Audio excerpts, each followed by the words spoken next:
pelo segundo ano consecutivo, a edição de janeiro da revista Distribuição aborda o tema profissional de venda.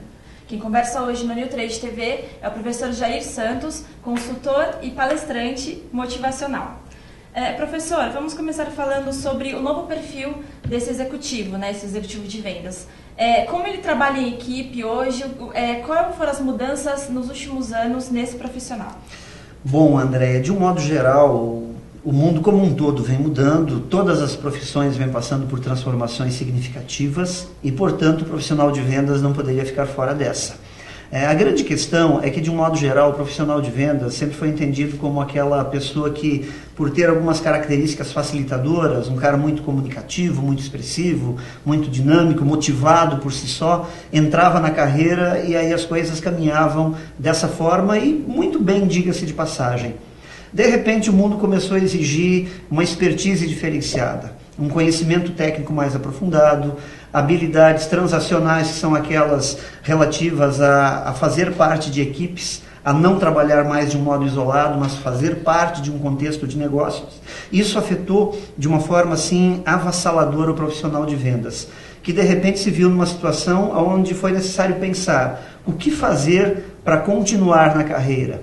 E a reboque disso, quando o profissional lá na ponta começa a ter dificuldades, as empresas para as quais esse profissional trabalha, por consequência, acaba tendo também essa dificuldade, que é o que a gente encontra hoje no segmento atacadista distribuidor. As empresas precisando pensar e repensar seus processos e os vendedores, os representantes comerciais, os profissionais de venda da mesma forma, precisando se entender de uma outra maneira e buscar maneiras para conseguir se manter no mercado.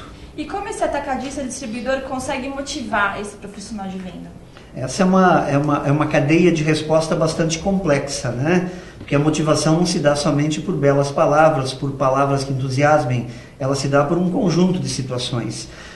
E tudo começa fazendo com que a empresa descubra quais são as dificuldades que esse profissional tem no campo.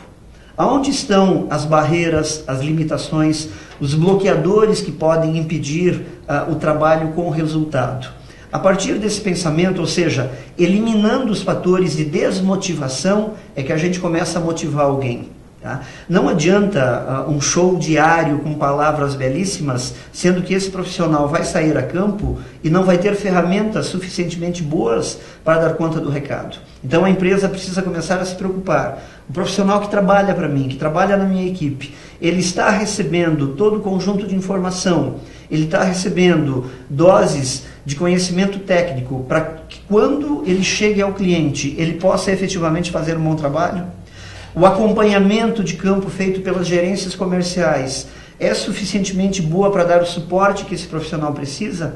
Porque quando isso não acontece, a empresa entra numa rota de só cobrar resultados, de cobrar performance, só que não existe uma contrapartida no sentido de apoiar, de dar ferramentas e dar a sustentação necessária.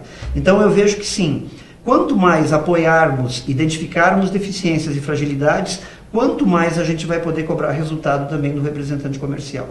E o treinamento, né, desse vendedor, ele é efetivo? De um modo geral, eu vejo que existe uma certa omissão ainda nesse caso, né? Muitas vezes a gente gostaria de ter o melhor e gostaria que esse profissional chegasse pronto na empresa. Só que a história não é bem assim. As empresas, elas precisam se transformar em escolas. Elas precisam compreender que o profissional, ele vem com determinadas características, ele chega no nosso negócio com determinadas características. Só que a partir daí é preciso formá-lo. É preciso um investimento efetivo no desenvolvimento dessas competências.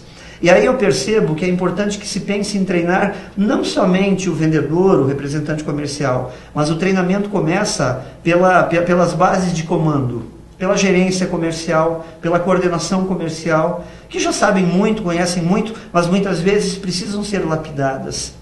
Precisam ser apresentadas a elas novos mecanismos de trabalho que vão ser utilizados junto aos profissionais de vendas.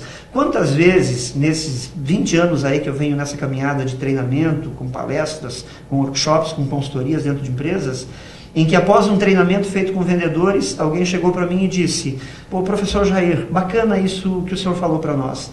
É uma pena que durante a semana a gente não encontre isso em quem nos comanda, em quem nos conduz. Seria legal levar esse recado para eles também.